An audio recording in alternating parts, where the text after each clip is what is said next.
चलिए, हाँ, तो मेरे प्यारे विद्यार्थियों, आप लोग कैसे हैं? आशा करते हैं कि आप अच्छे होंगे, स्वस्थ होंगे और आपको पता है कि हम आपके लिए RRB NTPC 12th level exam चल रहा है, जिसके हम जीकेजीएस और मैथमेटिक्स का एनालिसिस कवर करा रहे हैं। आपको पता है कि 7 अगस्त से 14 अगस्त के बीच एग्ज़ाम हुआ है और बाकी कुछ गैप भी हुआ। आपको पता है कि 7 को पेपर हुआ था, 8 को पेपर हुआ था, 9 को नहीं हुआ, 10 को नहीं हुआ, फिर 11 हुआ, फिर 12 हुआ, फिर 13 हुआ, फिर 14 हुआ है।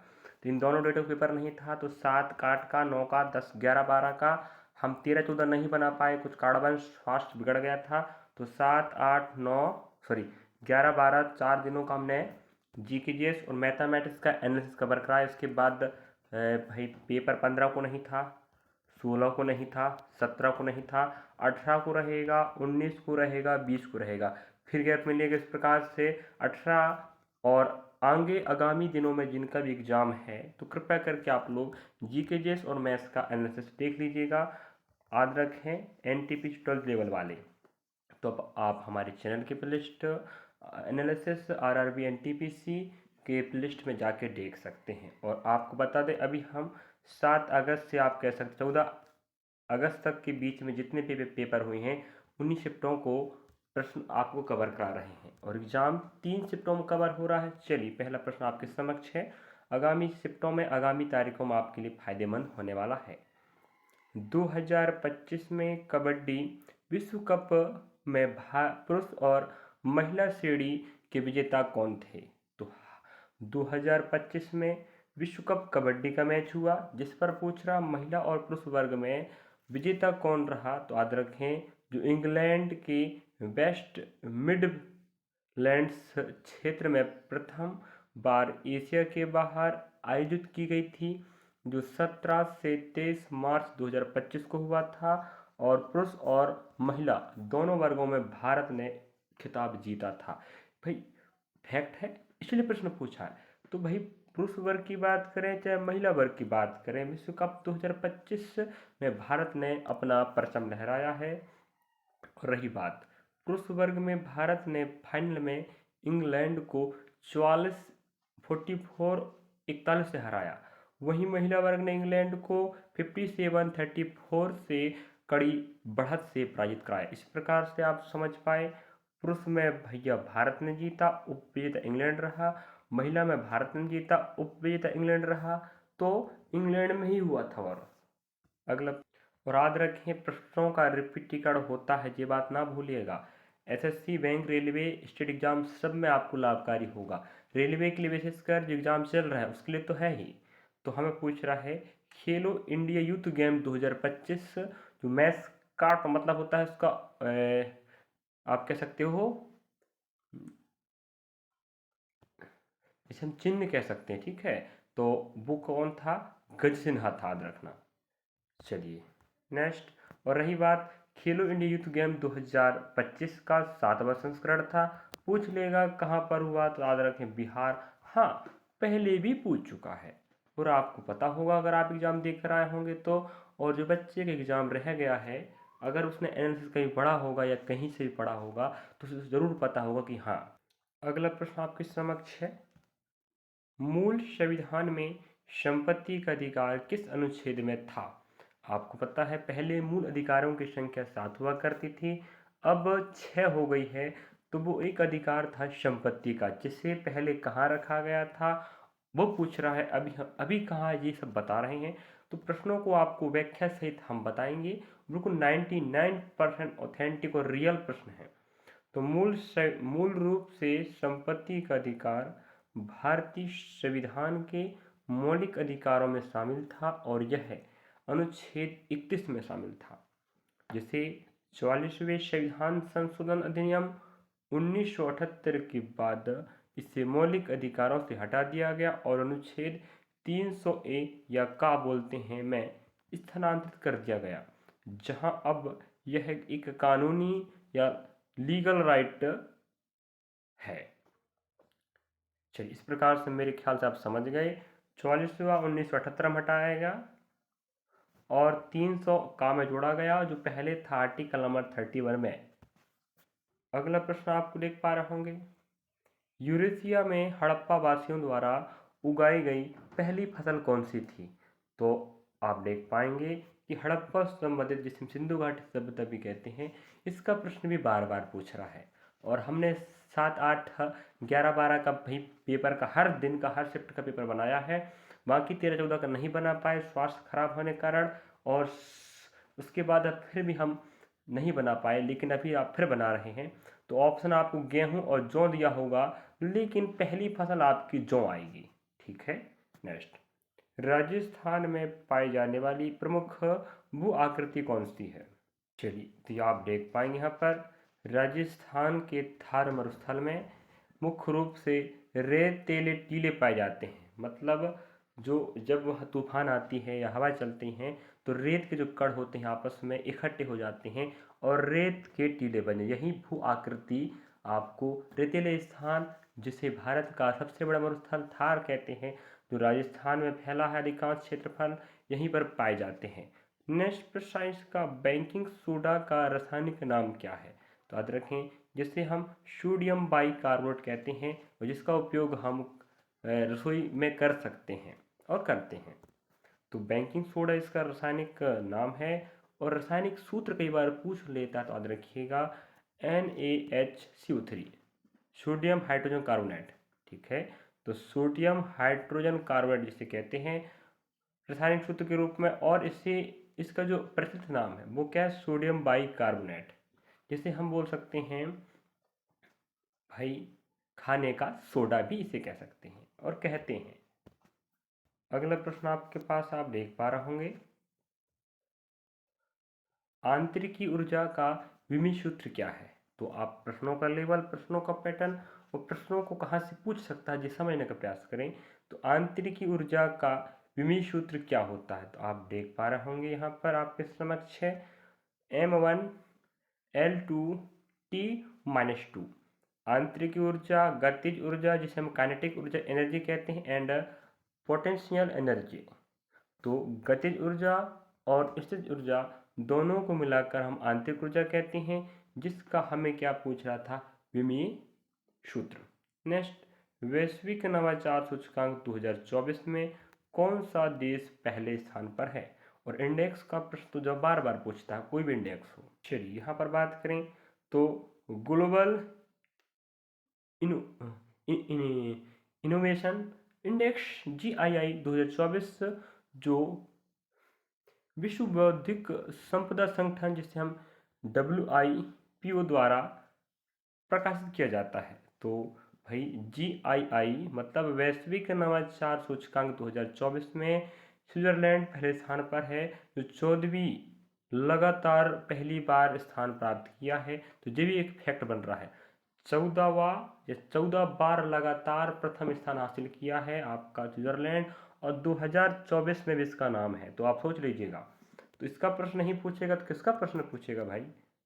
आपको पूछ ले भाई, भारत का स्थान क्या है? याद रखें 39वां स्थान रहा भारत का 2024 में। तो 2024 में स्विट्जरलैंड का, और याद रखें ये लगातार 14वीं बार है, और इस सूचकांक में दूसरे स्थान पर स्वीडन है।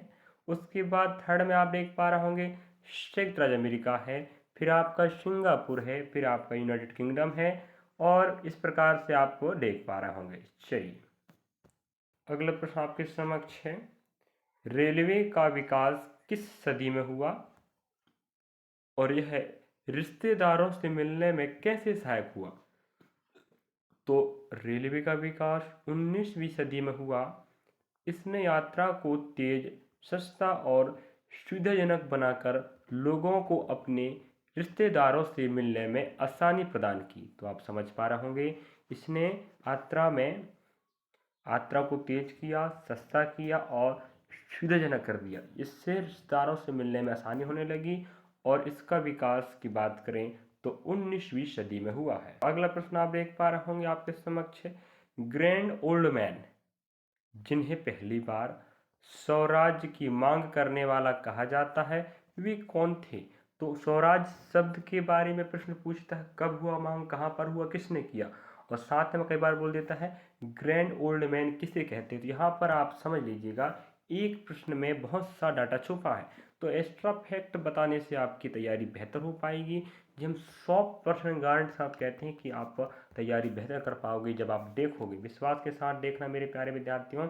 जितने भी लोग हमसे जुड़ रहे हैं, विश्वास करना, कोई भी जानकारी आपको गलत नहीं दूंगा। प्रयास हमेशा करता रहता हूँ ऑथेंटिक और रियल देने का।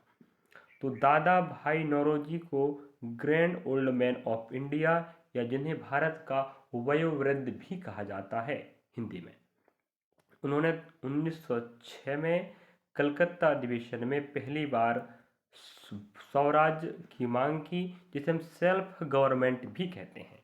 तो पहली बार स्वराज की मांग 1906 में कलकत्ता के कांग्रेस अधिवेशन में दादा भाई नौरोजी ने किया, जिन्हें हम grand old man of India, Bharat के वयोवृद्ध पुरुष कहते हैं।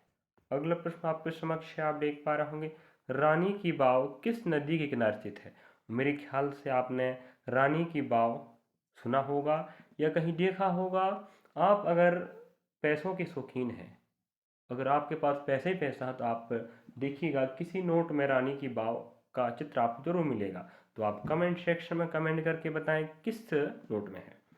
रानी की वाव किस नदी के किनारे पूछ रहा है, लेकिन एक्स्ट्रा फैक्ट बता रहे हैं पहले। रानी की वाव गुजरात के पाटन जिले में स्थित है, गुजरात के पाटन जिले में स्थित है और एक प्रसिद्ध सीढ़ीदार कुआं है, ध्यान रखें। इसका निर्माण 11वीं सदी में सोलंकी वंश की रानी उदयमती ने अपने पति राजा भीमदेव प्रथम की स्मृति में करवाया था। तो याद रखना कि रानी की वाव कहाँ पर है, तो याद रख गुजरात में, और किसने करवाया है ये भी याद रखिएगा। और क्या है, तो रानी की वाव एक सीढ़ीदार कुआं है जिसका निर्माण आप समझ पाए होंगे सोलंकी वंश की रानी उदयमती ने अपने पति राजा भीमदेव प्रथम की याद में करवाया था, और यह सरस्वती नदी किनारे स्थित है। भाई जिसका आंसर है सरस्वती नदी, ये बात याद रखिएगा, ये प्रश्न आपको पूछा था। और रही बात फैक्ट की, यह यूनेस्को की विश्व धरोहर स्थल में शामिल है और यह सरस्वती नदी के किनारे स्थित है। अगला फैक्ट की और प्रश्न की बात करें तो आप देख पा रहे होंगे, 25वें संविधान संशोधन 1971 द्वारा किस अनुच्छेद में संशोधन किया गया था। तो हमें पूछ रहा है 25वें नंबर का संशोधन जो 1971 में हुआ था, इसमें किस अनुच्छेद में सुधार हुआ। तो इसके तहत मुख्य रूप से अनुच्छेद 31 में सुधार हुआ और अनुच्छेद 31C जोड़ा गया, ये बात याद रखिएगा।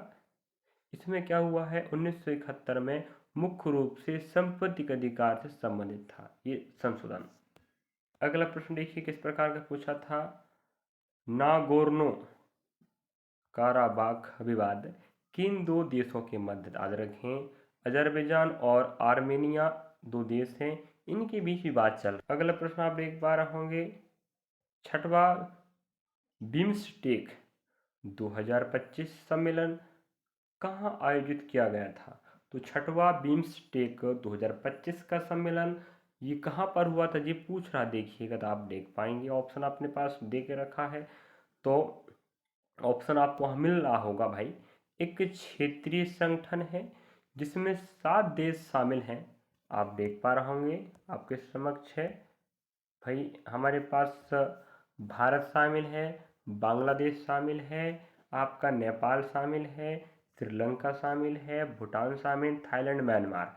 और 2025 में बैंकॉक थाईलैंड देश है और राजधानी बैंकॉक है। यहीं पर 2025 में छठवां बिम्स्टेक सम्मेलन का आयोजन किया गया। अगला प्रश्न आप देख पा रहे होंगे, और याद रखें 7 से हम 14 तारीख के बीच के प्रमुख प्रश्न उठा रहे हैं जो आपके आगामी शिफ्टों में, आगामी दिनों में आपको बहुत लाभकारी होगा। और आप देखना ना भूलें, हड़प्पा सभ्यता की मोहनजोदड़ो में मिली डांसिंग गर्ल, जिसे हिंदी में क्या बोलेंगे, नृत्य करती स्त्री की मूर्ति किस धातु से बनी है। अब मेरे ख्याल से आप पढ़ने वाले बच्चे होंगे तो आपको पता ही होगा। इस प्रकार का ये प्रश्न कई बार पूछ चुका है भर्ती परीक्षाओं में। ऐसा ना हो कि आप सिर्फ प्री लेवल की तैयारी करें। अगर आप फ्रेशर बच्चे हैं तो आपको बहुत कुछ पढ़ना होगा, और जो बच्चे पहले तैयारी कर रहे हैं एसएससी, बैंक, रेलवे, स्टेट सभी एग्जामों की, उन्हें ज़रूर पता होगा कि हाँ ये प्रश्न पूछता है। तो याद रखें बोकासी की धातु से बनी मूर्ति है जो नृत्य करती महिला का। अगला प्रश्न की बात करें, गौतम बुद्ध ने पूर्व जन्म की कहानी किस साहित्य में लिखी है? तो याद रखें, गौतम बुद्ध से संबंधित जो जन्म से पूर्व की जो घटनाएं हैं ये आपको जातक कथाएं मिलती हैं। और याद रखें, जातक बौद्ध धर्म के प्रमुख ग्रंथ का नाम त्रिपिटक है, ठीक है, जो 3 भागों में बटा है। आप लोग कमेंट सेक्शन में बताना। इसके पहले भी हम इस प्रकार का प्रश्न पढ़ा चुके हैं और आया है। तो गौतम बुद्ध की जो पूर्व की कहानी जो लिखी गई है उस पुस्तक का नाम पूछ जाए, उस साहित्य का नाम क्या बोलेंगे? जातक कथाएं। कई बार पूछ चुका, याद रखें, किस द्वीप का नाम सुभाष चंद्र बोस के नाम पर रखा गया है? और इसका राइट आंसर होगा अंडमान निकोबार द्वीप समूह के रॉस द्वीप का नाम नेताजी सुभाष चंद्र बोस के नाम पर रखा गया था और रखा गया है। तो अंडमान निकोबार भारत का एक केंद्र शासित प्रदेश थे और इसी में एक द्वीप का नाम पहले रॉस द्वीप था, जिसका नाम बदलकर हमारे भारत के तत्कालीन पीएम ने नेताजी सुभाष चंद्र बोस नाम द्वीप दे दिया। अगला प्रश्न देखिएगा आप लोग, 1971 में जब इंदिरा गांधी चुनाव जीती थी, मतलब पीएम बनने के लिए, तो उन्होंने कौन सा महत्वपूर्ण कदम उठाया था? देखिएगा, बहुत शानदार प्रश्न पूछा है। तो 1971 में जब इंदिरा गांधी पहली बार प्रधानमंत्री बनी और उन्होंने, और याद रखना, भारत की पहली महिला प्रधानमंत्री यही है, इंदिरा गांधी, और कांग्रेस की थी। और इन्होंने पहला कदम ये उठाया चुनाव जीतने के बाद, प्रिवी फर्ज को समाप्त कर दिया। और प्रिवी फर्ज के बारे में हमें पहले, देखो, हम आरपीएफ कांस्टेबल का भी एनालिसिस कवर कराया था और भाई उसके बाद 12th लेवल की तो करवा ही रहे हैं, स्नातक का भी हमने कवर करवाया था, तो भी वहाँ इसी प्रकार प्रश्न मिले थे। तो रेलवे का जो पैटर्न है, याद रखें, चाहे वो मैथ्स का हो, चाहे रीजनिंग का हो, चाहे जीके का हो, बिल्कुल सबका सेम चल रहा है।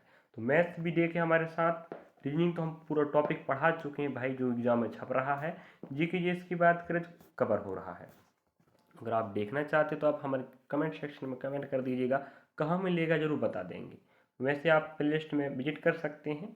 तो प्री फर्स्ट के तहत जो पुराने रजवाड़े हुआ करते थे, उनके प्रमुख जमींदार, प्रमुख राजा महाराजा, उनको पेंशन दिया जाता था, तो इसको समाप्त कर दिया। तो आज रखे प्री फर्स्ट को 26वें संविधान संशोधन 1971 के द्वारा समाप्त कर दिया गया। इस संशोधन ने अनुच्छेद 291 और 362 को निरस्त कर दिया, जो प्रिवी फर्ज और शासकों के विशिष्ट अधिकार से संबंधित था। तो याद रखना पड़ेगा भाई, मेरे ख्याल से आप समझ गए होंगे। याद रखिएगा, 26वां 1971 किसने करवाया? इंदिरा गांधी ने। और इसके तहत क्या हुआ आप समझ पा रहे होंगे और समझ लीजिएगा, काम लाए। अब अगला प्रश्न आप देख पा रहे हैं आपके समक्ष है, 1991 के आर्थिक सुधारों में आयात पर क्या प्रभाव पड़ा? आपको पता है भारत में 1991 में आर्थिक बहुत बदलाव हुआ था, अर्थव्यवस्था पर बहुत अच्छा प्रभाव पड़ा था। तो उसी में कह रहा है कि 1991 के आर्थिक सुधारों में आयात पर, आयात मतलब जानते हैं आप लोग, विदेश से सामान मंगवाना, और देश से सामान कहीं और बेचना निर्यात कहलाता है। तो 1991 के आर्थिक सुधारों ने भारत की आयात पर महत्वपूर्ण प्रभाव डाला। आयात पर लगे प्रतिबंधों को कम किया गया, आयात शुल्क घटाए गए और आयात लाइसेंसिंग प्रणाली को सरल बनाया गया, जिससे आयात में वृद्धि हो पाई। तो आप समझ पा रहे होंगे, इसके तहत आयात जो शुल्क आयातों पर लगे प्रतिबंध हटाए गए, कम कर दिए गए, जो शुल्क लगता था ज़्यादा उसको घटा दिया गया, लाइसेंस दिया जाता था उस प्रणाली को सरल बनाया गया, जिससे विदेश से कंपनी आए, विदेश के जो अलग अलग देश हैं वो व्यापार कर सके, और समझौता के माध्यम से हम भारत में एक नए आर्थिक विकास कर सकें। मतलब देख पा रहे आप लोग, तापमान बढ़ने से ध्वनि की गति और सुनने की न्यूनतम दूरी पर क्या प्रभाव पड़ेगा? देखिएगा भाई, जो आपका आवाज़ होता है, ध्वनि साउंड, बहुत अनेक कारकों पर डिपेंड करता है। उसी प्रकार तापमान बढ़ने से ध्वनि की गति बढ़ जाती है और सुनने की न्यूनतम दूरी कम हो जाती है, याद रखिएगा। अगर ताप बढ़ेगा तो ध्वनि की जो गति है, जो रफ्तार स्पीड है, वो और तेज हो जाएगा, लेकिन सुनने की जो न्यूनतम दूरी है वो कम हो जाती है। अगला प्रश्न आप देख पा रहे होंगे, और मेरे ख्याल से आप पढ़ने वाले बच्चे हैं तो बखूबी समझ पा रहे होंगे एनालिसिस की हम सही, सटीक और ऑथेंटिक बता रहे हैं। तो वेट लिफ्टिंग में स्वर्ण पदक जीतने वाले हर्षवर्धन साहू किस राज्य से संबंधित हैं? तो याद रखें, वेट लिफ्टिंग में स्वर्ण पदक जीतने वाले हर्षवर्धन साहू का प्रश्न हमें पहले पूछ चुका है शिफ्टों में, और आपको पता ही हम जीके जेएस का एनालिसिस का कवर करा रहे हैं, जो आपकी भर्ती में आपको बहुत फायदा देगा। तो भरतोलक मतलब होता है वेट लिफ्टिंग अंग्रेजी में। 49 किलोग्राम वर्ग में उड़ीसा के हैं, ये प्रश्न आपको पूछ रहा है, तो आंसर उड़ीसा आएगा राज्य का नाम। हर्षवर्धन साहू ने क्लीन एंड जर्क वर्ग में 115 किलोग्राम भार उठाकर स्वर्ण पदक जीतकर खेलो इंडिया यूथ गेम 2025 में एक नया रिकॉर्ड बनाया है, इसलिए यह बहुत चर्चित थे, इसलिए इनका प्रश्न पूछा है। तो याद रखें 2025 में जो खेलो इंडिया यूथ गेम है, ये 7वां संस्करण था, और ये कहाँ पर, बिहार में हुआ था भाई, ये बात हम पहले बता चुके हैं। नेक्स्ट अगला प्रश्न आपके समक्ष है कि भाई लोक अदालत में किसकी सुनवाई नहीं होती? तो इस प्रकार का प्रश्न, हाँ, रेलवे का पैटर्न यही है, लोक अदालत में किसकी सुनवाई नहीं होती है? तो याद रखें, ऑप्शन आपको दिया होगा, दहेज विवाह, यौन शोषण, घरेलू हिंसा या हत्या। तो पहले आपको बता दें, लोक अदालत का मतलब क्या होता है। लोक अदालत मुख्यतः मध्यस्थता और समझौता के लिए जाना जाता है। ये एक गैर आपराधिक और सिविल मामलों में, जैसे दहेज विवाद, घरेलू हिंसा और यौन शोषण के हल को, मतलब समस्याओं को हल करने का काम करता है। तो हत्या में सुनवाई नहीं करता, तो आपसे समझौता करवाता है, मध्यस्थता करवाता है और निपटारा करवाने का काम ही तो लोक अदालत का काम है। तो आप समझ पाए, ऑप्शन आपका डी राइट होता, जो हत्या आपका इसकी सुनवाई में नहीं आता है। अगला प्रश्न आप देख पा रहे होंगे, सदाबहार पर्णपाती वन किस क्षेत्र में पाए जाते हैं? मतलब पर्णपाती वन आप समझ पा रहे होंगे, जो पत्ते झड़ाते हैं, ऐसे वन। तो सदाबहार पर्णपाती वन के मुख्यतः भूमध्य रेखीय क्षेत्र में पाए जाते हैं। इन वनों को उष्णकटिबंधीय पर्णपाती वन भी कहा जाता है। अगला प्रश्न आपके समक्ष देख पा रहे आप लोग, महिलाओं को एआई के बारे में जागरूक करने और साइबर अपराध से सुरक्षा के लिए कौन सी योजना चलाई गई है? तो याद रखें, साइबर सखी योजना। तो महिलाओं को इस साइबर सुरक्षा से बचाव हेतु साइबर सखी योजना शुरुआत किया गया है। योजना का उद्देश्य महिलाओं को आर्टिफिशियल इंटेलिजेंसी, जिसे एआई कहते हैं, और साइबर सुरक्षा के बारे में जागरूक करना है। आजकल एआई का जो चलन है बहुत ज़्यादा हो गया है, आप खुद देख पा रहे होंगे, एआई के थ्रू लोग कुछ भी बना रहे हैं, वीडियो उठपटांग, आप कह सकते हो वो जो काम की चीज़ नहीं वो भी बना देते हैं, कुछ भी हो पा रहा है। तो इससे, और जो साइबर अपराध है, इनसे जागरूक करने हेतु साइबर सखी योजना का शुभारंभ महिलाओं को जागरूक करने के लिए किया गया है। अगला प्रश्न आप देख पा, इस प्रकार का प्रश्न पूछा था, देखिएगा, कंप्यूटर में बिजली कटने पर कौन सा डेटा समाप्त हो जाता? और आपको याद रखना होगा कि हम जो पढ़ा रहे हैं, रियल, ऑथेंटिक, 99% एक्यूरेट, ऐसे प्रश्न आए हैं। यकीन नहीं है तो आप अपने सहपाठियों से जो एग्ज़ाम देकर आ चुके हैं उनसे भी आप पूछ सकते हैं। चलिए, और एग्ज़ाम याद रखें कल से चालू होने वाला, मतलब 18 अगस्त 19-20 होगा, और मुझे आगे डेट याद नहीं फिलहाल। तो 7 को था, 8 को था, 9 को नहीं, 10 का नहीं, तो 11, 12, 13, 14 को था, 15, 16, 17 गैप था, 18 को पेपर रहेगा। ठीक है, मतलब कल सोमवार से। तो एग्ज़ाम है आपका सोमवार से, 17 को, 18 को है, 19 को है, 20 को है। तो पढ़ लीजिएगा भाई, वरना आपको पछताना पड़ सकता है। तो आपके पास अभी दिनांक, डेट है, पढ़ना तो पड़ेगा। तो कंप्यूटर में बिजली कटने पर कौन सा डेटा समाप्त होता है, ये प्रश्न हम पहले ही पढ़ा चुके हैं, लेकिन प्रश्न का पूछने का तरीका अलग है। तो रैम, इसे हम रैंडम एक्सेस मेमोरी कहते हैं, और यह एक प्रकार का अस्थायी मेमोरी है जो बिजली गोल होने पर या बिजली की सप्लाई कटने पर डाटा को समाप्त कर दे। अगला प्रश्न आप देख पा रहे होंगे कि भाई भारत का कौन सा राज्य सर्वाधिक वन क्षेत्र वाला है। मतलब ऐसा राज्य का नाम बताओ जहां सबसे ज़्यादा क्षेत्रफल के अनुसार वन पाया जाता है। वो आपका मध्य प्रदेश आएगा, एमपी आएगा, मतलब हमारा प्रदेश। हम भी इसी प्रदेश के रहने वाले हैं। आप लोग कमेंट सेक्शन में बताएं कि आप हमें कहाँ से देख रहे हैं। और अगर परसेंटेज की बात करें तो highest percentage of forest cover, तो Mizoram has the highest percentage of forest cover करता है। तो परसेंटेज में सबसे ज़्यादा मिजोरम है और मिजोरम की जो आधिकारिक भाषा मिजो है। ये प्रश्न भी हमें पहले पूछ चुका है ना। पूछा प्रश्न आपके समक्ष है, देखिएगा शानदार प्रश्न पूछा है। और मैं बार बार आपको इंतला कर दूं, एग्जाम डेट अभी अपने पास है या अगले महीने में भी आपको पता अगले महीने तक जाने वाला है एग्जाम। तो आपके पास बहुत समय बचा है, अभी आपके पास समय बहुत ज़्यादा है। तो आप लोग इतना प्रयास करो कि जितना भी जी के चाहे मैथ्स का चाहे रीजनिंग का एनालिसिस चल रहा है, चाहे हमारे साथ पढ़ो चाहे कहीं से पढ़ो, लेकिन पढ़ो, आपका ही फायदा भाई। हरित क्रांति से भारत का कौन सा हिस्सा सबसे ज़्यादा प्रभावित हुआ था। आपको पता है 1966 और 67 के समय हरित क्रांति आई थी भारत में, और इस समय भारत में बहुत बदलाव हुआ था कृषि के क्षेत्र में। ऑप्शन उत्तर भारत, दक्षिण भारत, पूर्वी भारत, पश्चिमी भारत। आपको बता दें आपका राइट आंसर होगा, आप कह दीजिएगा दक्षिण भारत, या सॉरी उत्तर भारत आप कह सकते हैं। अभी देखिएगा आपको बता रहे हैं। चलिए, इस प्रकार से हरित क्रांति से भारत का उत्तर भारत सबसे ज़्यादा प्रभावित हुआ या लाभान्वित हुआ। तो जिसमें से पंजाब, हरियाणा और उत्तर प्रदेश का पश्चिम क्षेत्र सबसे ज़्यादा लाभान्वित हुआ। इसमें चावल और गेहूं पर फोकस किया गया, और इनमें सबसे ज़्यादा प्रभावित या फायदेमंद राज्य अगर आप पूछेगा तो आपका पंजाब राइट होगा। तो आपके समक्ष है सभा के बारे में कौन सा कथन सत्य है। मतलब आप कह दीजिएगा सभा मतलब बैठक, जब सभाएं होती है बैठकें होती है तो कौन सा कथन सत्य है। तो इसकी बैठक 5 साल में एक बार होती है, तो मेरे ख्याल से ये नहीं।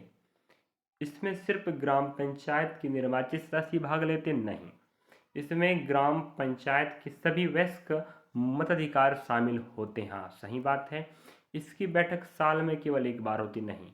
तो मेरे अनुसार ऑप्शन थर्ड बिल्कुल राइट है। इस प्रकार का प्रश्न पूछा था, विद्यार्थियों ने पहुंचाया है, उनका आभार व्यक्त। और हम आपको बता रहे हैं, हम आपकी भलाई चाहते हैं, आप तैयारी बेहतर हो सके तो आप लोग इस डाटा को कंटेंट को अच्छे से समझो, सीखो और पढ़ कर जाइएगा। और फायदा ना होगा जरूर बोलना मेरे भाई, चाहे मैथ्स का हो, चाहे रीजनिंग हो, चाहे जी के जीएस का।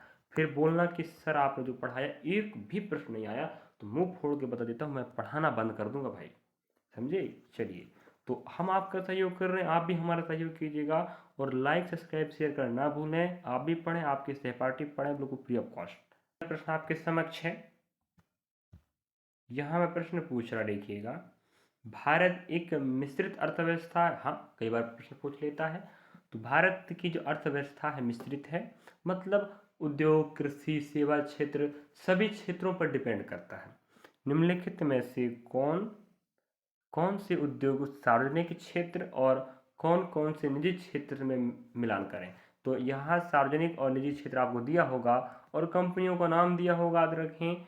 तो हम बता दे रहे हैं, भारत में जो अर्थव्यवस्था है ये निजी क्षेत्र और सार्वजनिक क्षेत्र दोनों पर डिपेंड करता है, याद रखिएगा। और आप ऑप्शन देख लीजिएगा फिलहाल। लेकिन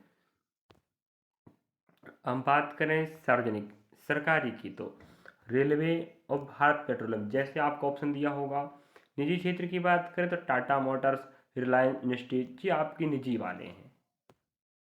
अगला प्रश्न की बात करें तो आप देख पा रहे होंगे भाई, कौन सा तत्व प्रदूषक है, मतलब वाटर को खराब करता है, प्रदूषित करता है। तो याद रखें आपका आंसर होगा सीता, जिसे लेड कहते एक भारी धातु है जो जल को दूषित करता है। याद रखना, कितनों बार इस प्रकार का प्रश्न पूछ चुका इसके बारे में।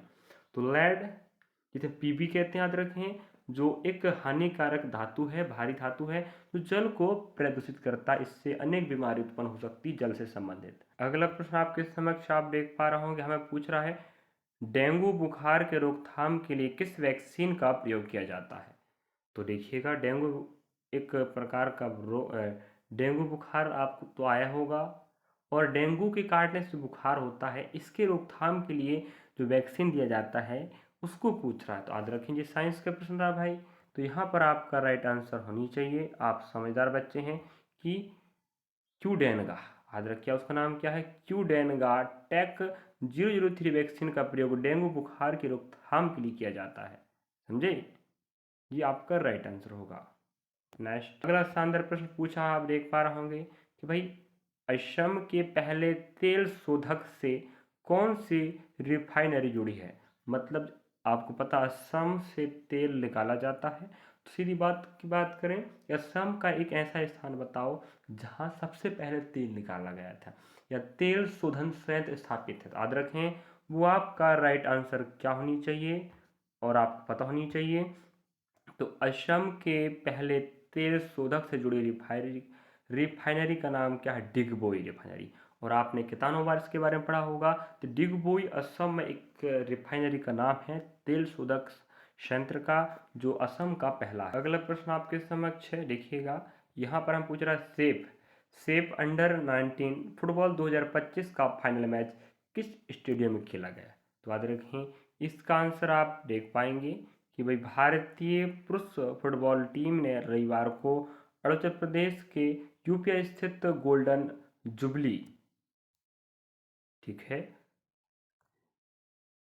जुबली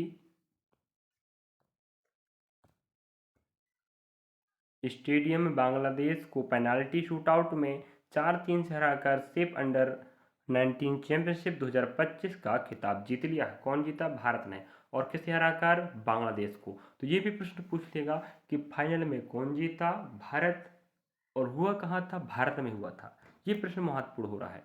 तो याद रखें सेफ जिसे साउथ एशियन फुटबॉल फेडरेशन कहते हैं, अंडर 19 टूर्नामेंट दक्षिण एशियाई देशों के युवक फुटबॉल खिलाड़ियों के द्वारा होता है मैच।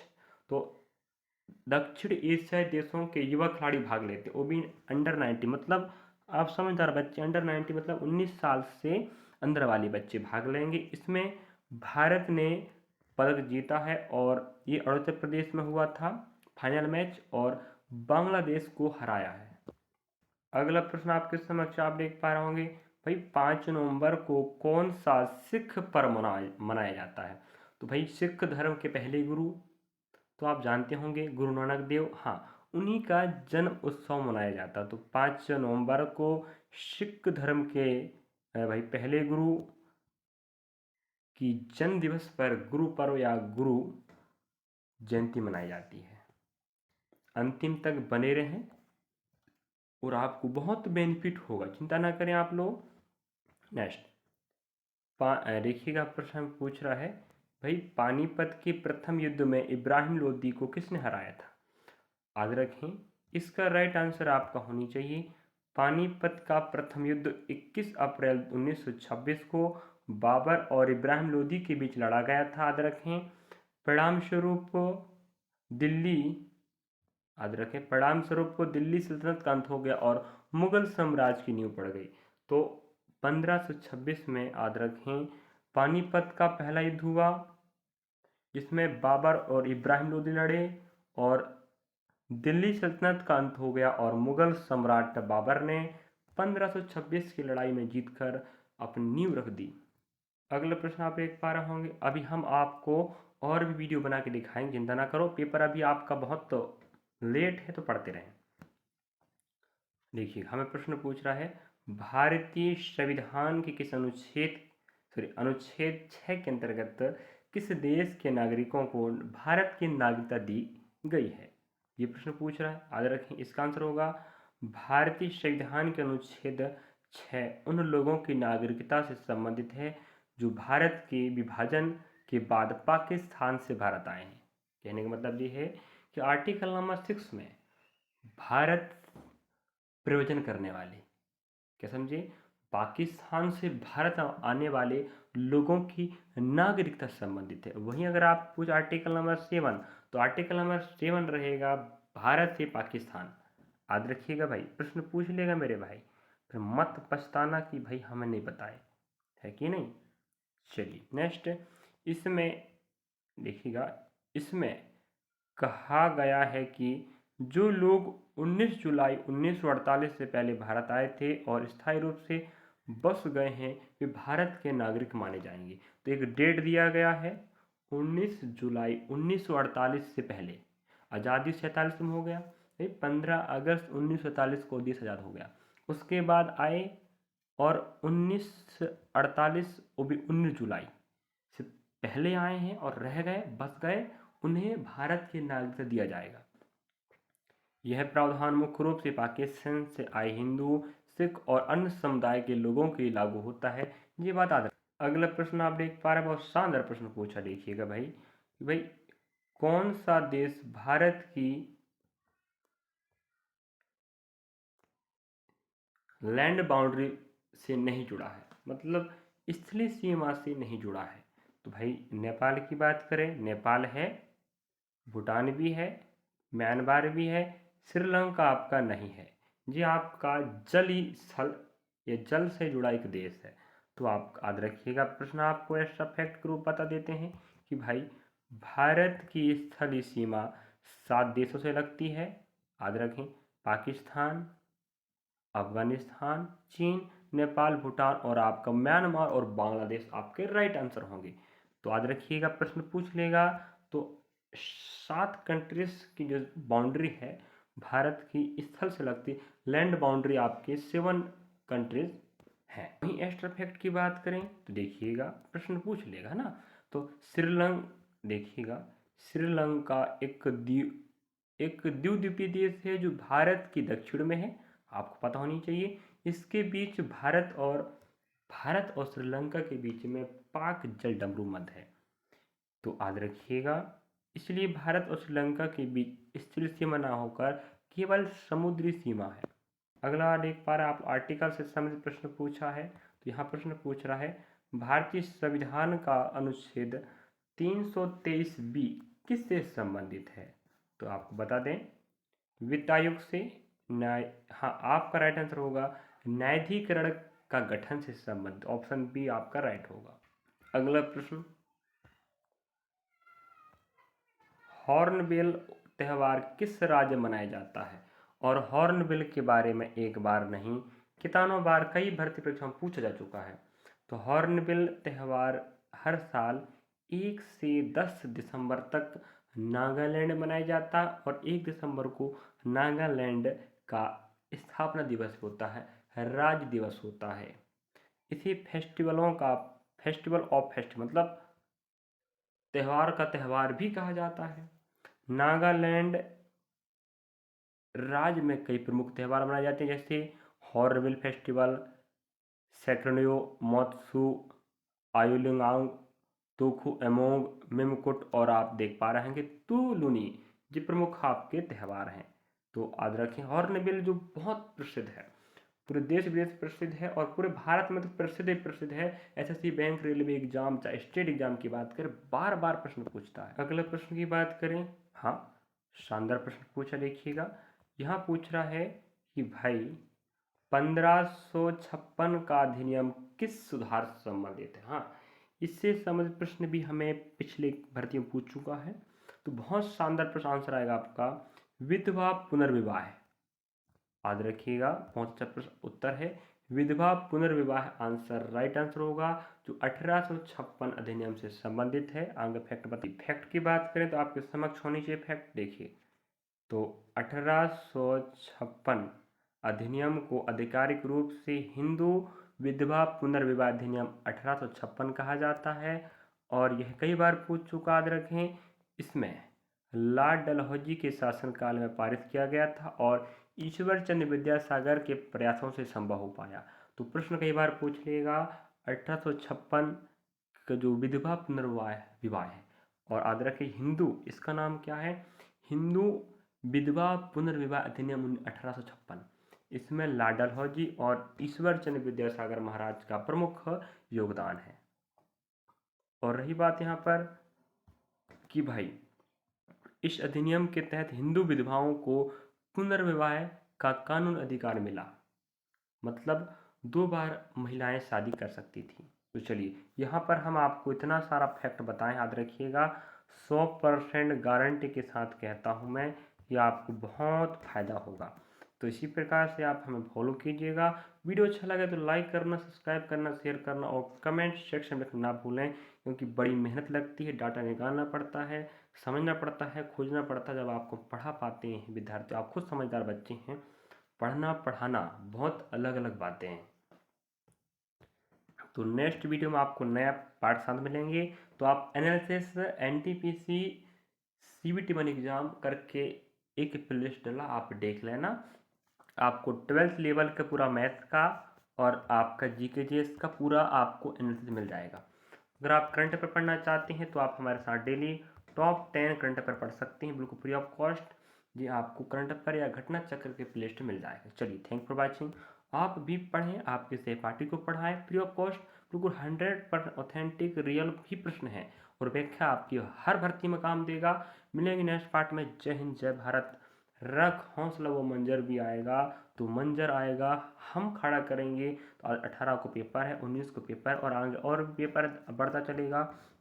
तो जिनका एग्ज़ाम है देखना ना भूलें, वरना पछताना पड़ सकता है बाद में। फिर मत कहना कि सर आप अच्छा कंटेंट देते हैं लेकिन हम पढ़ नहीं पा रहे हो, पछताना आपको होगा भाई।